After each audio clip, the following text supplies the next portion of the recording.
This is The Post Up with DJ Trice. I'm running my mouth on everything hot in sports, news, drama, and whatever is blowing up the timeline. Let's get into it.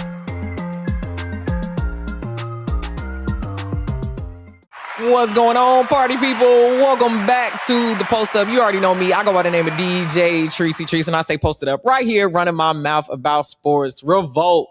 Y'all, I have a treat for you today. I got one of the homies, Coach Nola Henry from Unrivaled, but also some WNBA experience. We'll talk about all of that. But Coach Nola, welcome to the show. Thanks so much for taking some time. Yeah, definitely. Thank you so much for taking the time to interview me.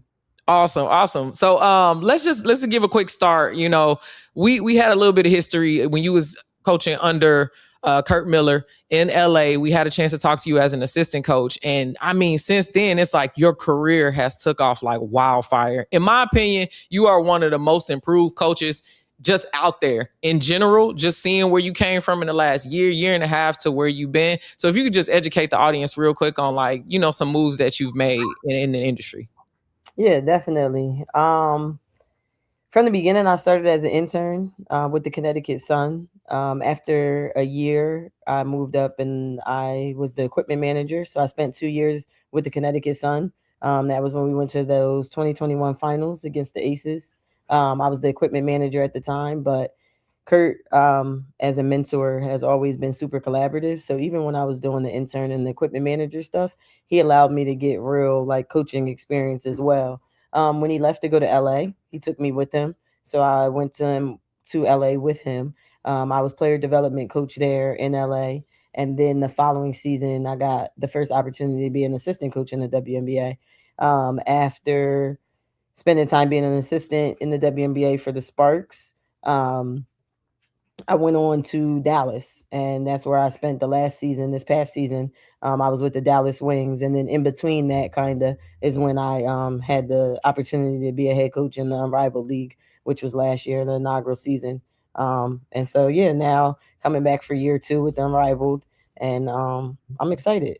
Yeah, and a little bit of accolades. You know, you did win a championship in the first year. That's a big thing. You know, humble brag.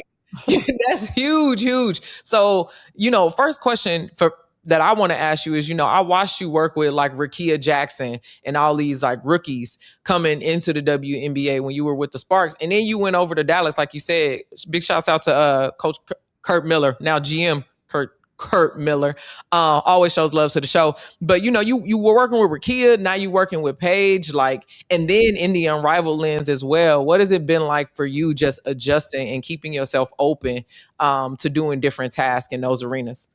Yeah, definitely. I love Paige and Rickea both. I'm a big fan of both of them, and a big believer in their game. But in terms of just having the opportunity to be a head coach at Unrivaled, honestly, head coach, assistant coach, regardless of the title, it's always felt like a privilege. It's always felt like a privilege for me. It's felt like an honor to be able to work with the best players in the world. And then at this level, in terms of being a head coach for Unrivaled, it's an honor. I'll keep saying it. It's an honor and it's a privilege and it's a responsibility that I don't take lightly and that I'm excited to do every day, to be able to, you know, lead the best players in the world. That's something that I don't take for granted, and that's something that I'll always do with honor. Yeah, and we can tell just by watching, you know, like the Rose Club didn't start off the season with with a great record, but y'all just like wore them down. So what kind of culture are you trying to build this year with the club, and how did that connectiveness that y'all had last season to overcome kind of help y'all win a championship? For sure. It's funny that you mentioned it like that, in terms of wearing people down, because that's, I think at some point last year, that's something that I talked about, just like the war of attrition. And what that is just a series of small scale actions that ultimately help you to wear the opponent down in war and in military. But yeah, we just did that. We stayed the course. It's hard, like being so, like last year with the Rose Club, nobody had played together before. So we were one club. We were the only club where no one had played together on their like current WNBA teams. Kalia and Azuráe have played together before in Chicago, Yep. and then Chelsea and Ka obviously in the Olympics. But in terms of like on a team for a substantial amount of time within that year, we didn't have anybody. So um, it took a little bit of time for us to gel and just to figure things out. Sometimes I think I said this last year. Sometimes it's your journey where you just right away teams have chemistry and it just all falls into line. And then other times you got to work a little bit harder and you got to figure out how to fight through some of that early adversity and persevere to the end. So I would say it took us all being open-minded. It took us being all willing to learn, myself included, and I was very vulnerable with them in those moments and honest, like, hey guys, this is my first time doing this, and I'm not going to always have all the answers, but I guarantee you I won't stop until I find the answer out. And I think they kind of just got behind that mentality of like, we gonna figure it out or we gonna die trying to figure it out. And that was just the mentality that we adopted in the locker room. Every single person, where we just we were committed to whatever process there was. And then obviously we got to see the fruits of our labor, which doesn't always happen. Sometimes it takes a few years for you to really see the fruits of your labor, and then other times you're able to see them, in year one. And so that was something special for all of us, and something that I'm sure, we all carry with pride, because we know what we had to fight through to make it to the end and then ultimately, win.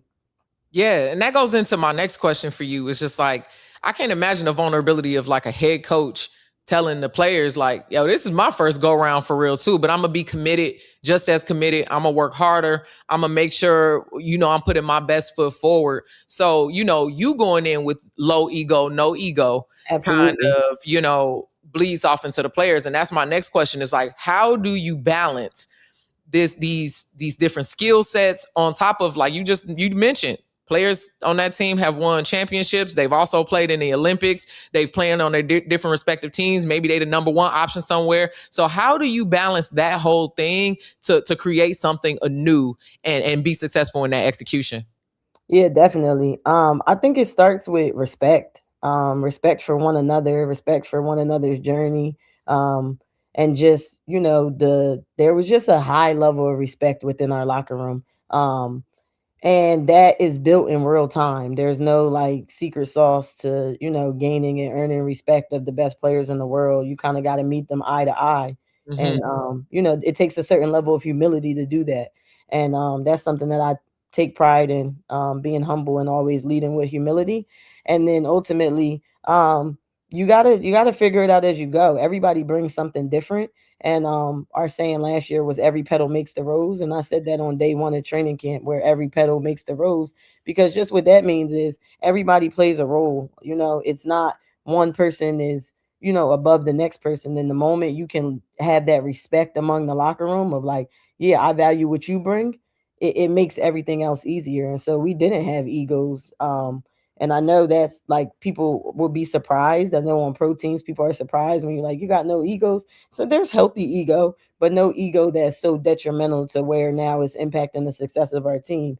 And so what my role is, obviously as the head coach, is just to help figure out what those strengths are and then align them towards whatever our shared goal was. And so our shared goal was, it wasn't even the big goal of winning the championship. Our goal was that we were going to be committed to the process, and that we were going to come in every day being present, and we were going to do whatever it took on that day to, figure it out. So I think it's just, that's just what comes with the territory. As a leader, you have to be willing to, manage and balance those egos and skill sets, especially when you have a roster full of stars, which Unrivaled helps with. Obviously it's the best Mm-hmm. players in the world.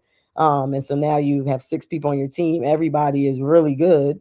Now it's about how can we try to create an environment where, everybody feels valuable, because Yeah. everybody is valuable on the team. Every single person is valuable, no matter if it's a 12-person roster, a 6-person roster, coaches included, support staff included. Like, it takes everybody, to have the type of success that, everybody wants.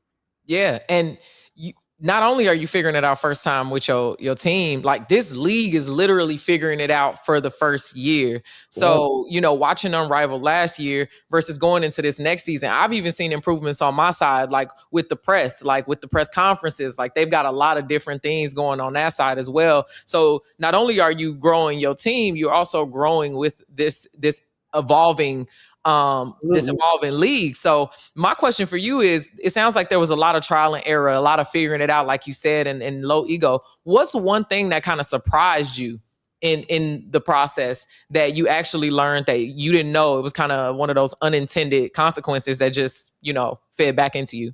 Definitely.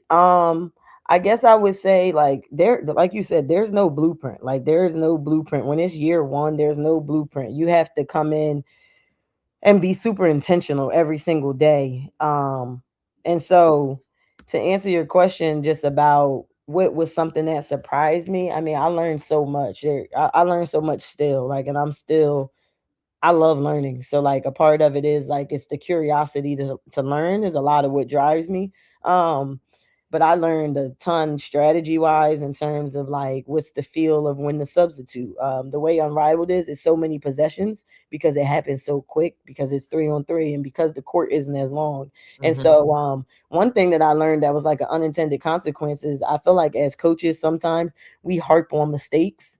And that style of play didn't allow you to harp on mistakes because by the time, let's say I'm frustrated, the fact that we're turning the ball over, by the time I can finally address it, 7 possessions happened already. And so now it's like, okay, that's no longer important to talk about. I got to talk about, the opportunity that's right in front of us. And that's something that I preached to them early, just for our mindset wise and the philosophy. I wanted us to be super present. Like I just wanted us to be present in every moment because I think when you are present in every moment, you give yourself the chance to compete at your highest capacity. So when at times when you're harping on mistakes, now you're not able to, compete at your best because you're in your head about what happened last possession. So I think an unintended consequence was I was preaching to them that, I wanted them to quickly get over things and be present, and whatever was the task at hand was the most important thing in the moment.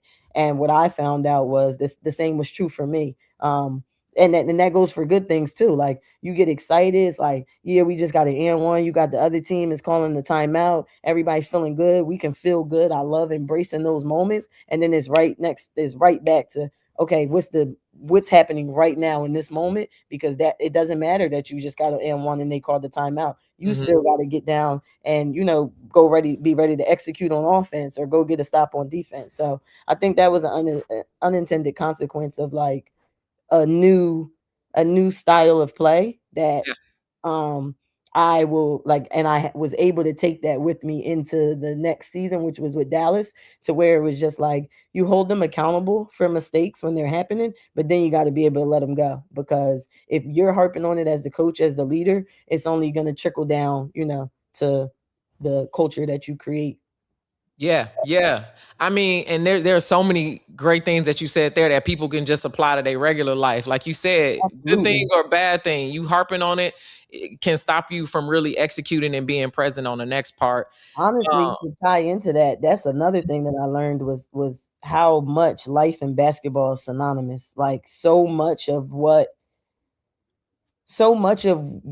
I was preaching to them in terms of how to fight through adversity came from my own experiences in my personal life and how I approached them and got to the other side of it. So to be able to motivate and inspire or just shift your mentality onto the people that you're leading, that was an eye opener for me, because I was like, oh wow, like that's, it's in the form of basketball and it's a game, but even in those moments, like I was learning so much about just life, about myself, about demeanors, approaches, leadership, all of it.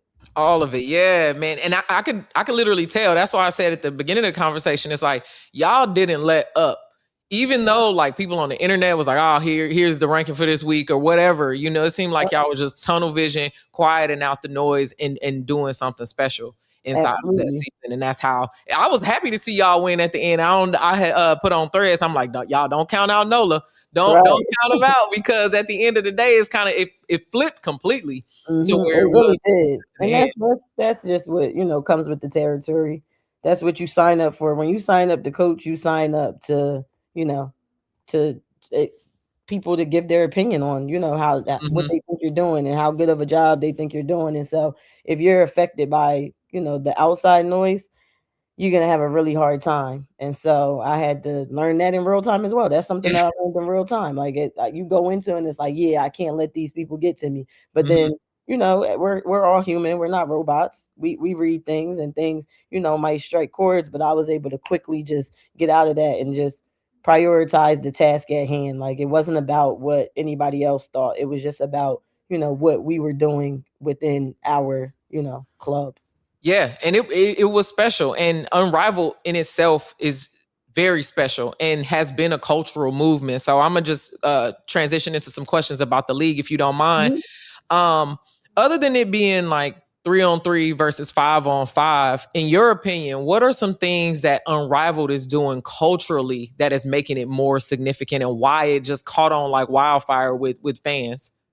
For sure. I think it's everything that you hear the players say when they speak about their experience that they had, and it's just about the player experience. Ultimately, that's what it's all about. It's about serving the players and giving them a healthy, positive, resourceful experience. And so the resources that were provided to the players were amazing, and is what they deserve. As the best players in the world, they deserve nothing but the best. And so Unrivaled was able to set that standard, with everything, just all of the amenities, just their overall player experience was a positive one. And I feel like as long as you're leading with having the players have a healthy and positive experience, you're barking up the right tree and you're going to create, something good, because the better their experience, the better Mhm. they're gonna play.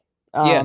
The more resources you have, that's the same thing in life. The more resources you have, the further that you can go. That's not to say you can't go far if you don't have as many resources, but it's to say when it's the best players in the world, providing them with the best experience is everything.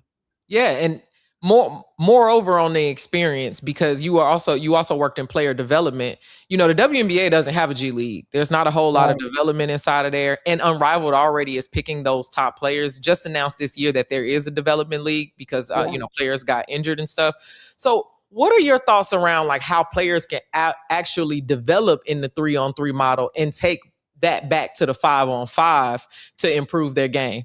Yeah, definitely. I think it's a more digestible game. Like with three people on the court versus five, it's easier for players to digest. And by that, I mean, in terms of like, so in 5-on-5, let's just talk defensively, right? You Mhm. can have help come over, and that makes, reads a little bit more complex, right? Where in 3-on-3, it's every action is your point of attack. You hear people talk a lot about the point of attack and how important it is, to win at the point of attack. And so what Unrivaled does, it keeps you so engaged because every action is the point of attack. Like every single action that you're going to defend is the point of attack. Whereas 5-on-5, you have some like misdirection stuff to Mhm. ultimately get to whatever, their point of attack is. It cuts all of that out, and it's just like you have to be engaged in every single moment, because the team that's on offense is a threat. As soon as they have the ball, all three players are a threat. And Yeah. so I think it makes it a little bit more of a digestible game for the players, as well as it is a lot of as much as it is still team basketball. I think people maybe don't realize that as much. It is a lot of a team aspect to it, Mhm. but in its essence, it is a lot of isolation basketball. And so you do have an opportunity. Whereas, like I said, on 5-on-5, you can come bring a double.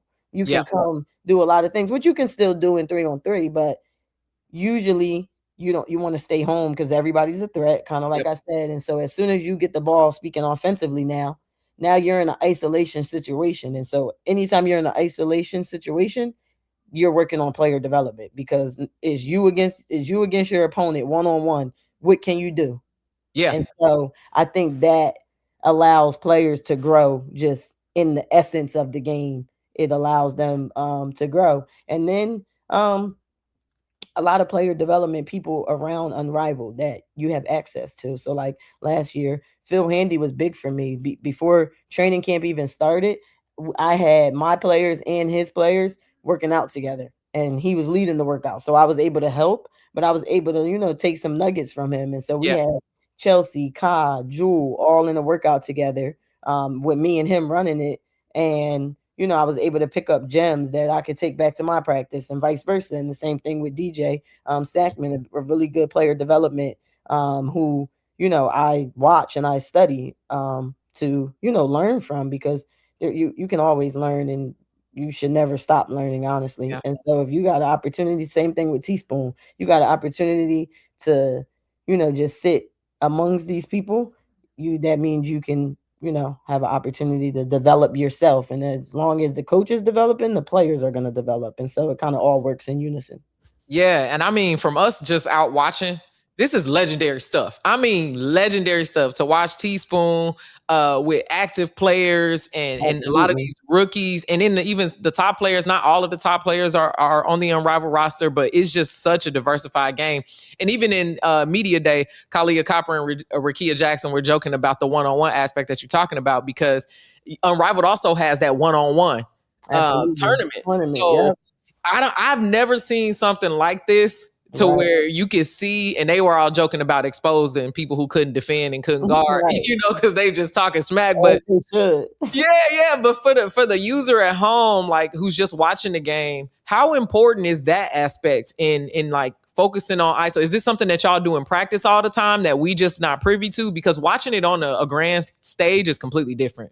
Absolutely. Absolutely. Day one in training camp this year, we did one-on-one drills, one-on-one guard your yard, one-on-one get a stop, and on the flip side, one-on-one go get a bucket. Like Yeah. that's a part of it, because a lot of it is ISO. So like, even if it's just getting it into a post play or one-on-one in the post, Mm-hmm. what can you do with it? If it's on the wing, like the different areas on the floor, playing one-on-one out of those areas is something that I think is extremely important, and something that I've done since day one of training camp this year.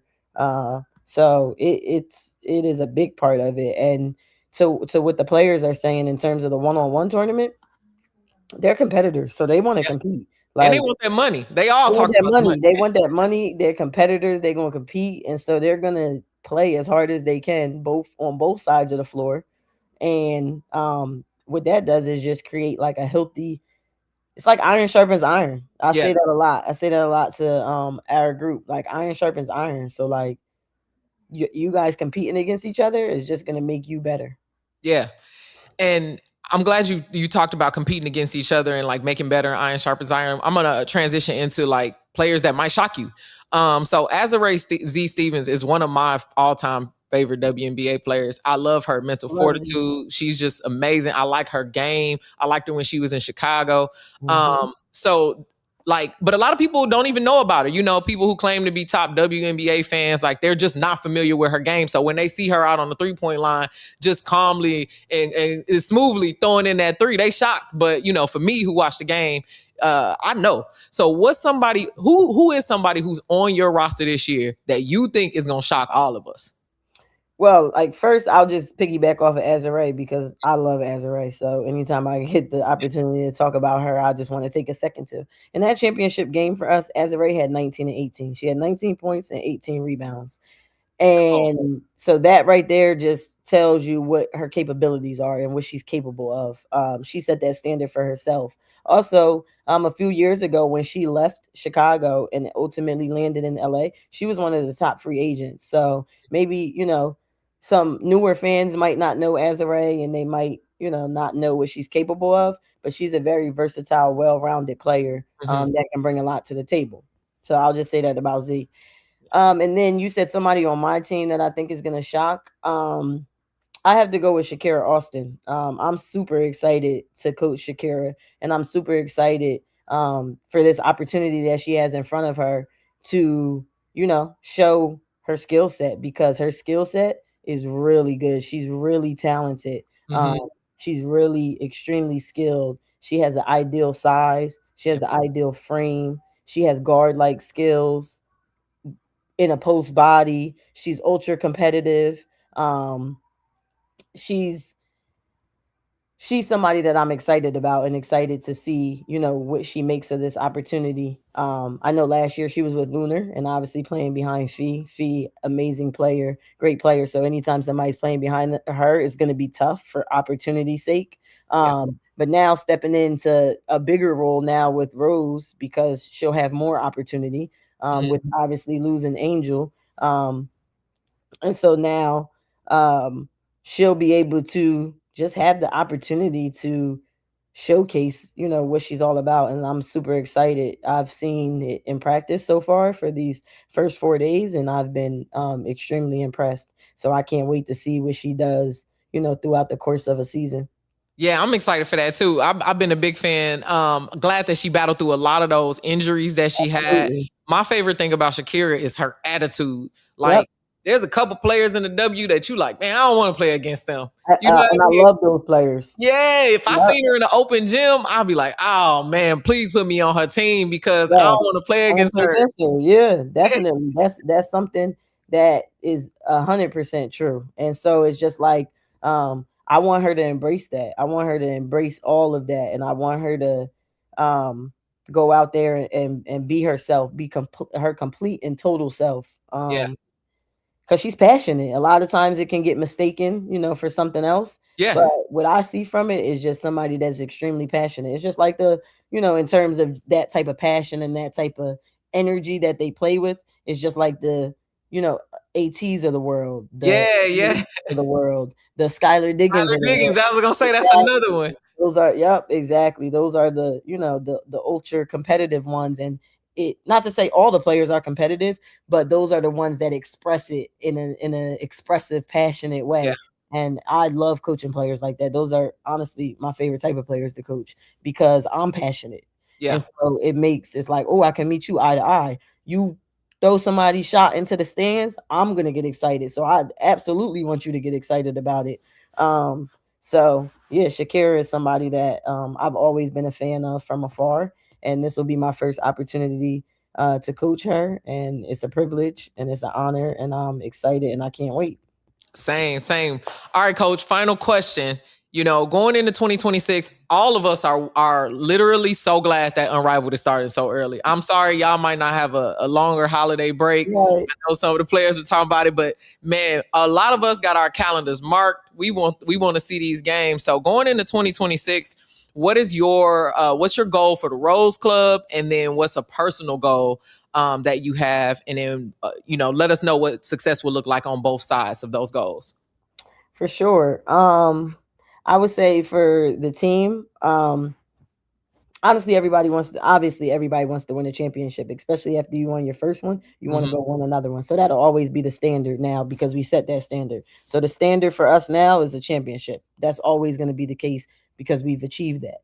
But I will say that isn't something that is like feels like pressure, or feels like we have to, or else. It doesn't feel like that to me or to them, I'm sure. I think more so than anything, I kind of talked to them about this the other day. I just want us to stay together. I feel like a team that stays together, no matter what the result is at the end of the game or the result is at the end of the year, you take something special away from it because you went through something with a group of people. And so more than anything, I think the goal for us, which is like an intangible goal, is just to stay together and see what us being committed to a process and staying together, see what results that gives us. Yeah. Um, and then in terms of personal goals, I'm honestly not a big goals person. Like I'm not somebody that like sets a ton of goals. I'm more of a present person where I just take everything a day at a time and I just work as hard as I can. I put my head down and then I let the chips fall wherever they may.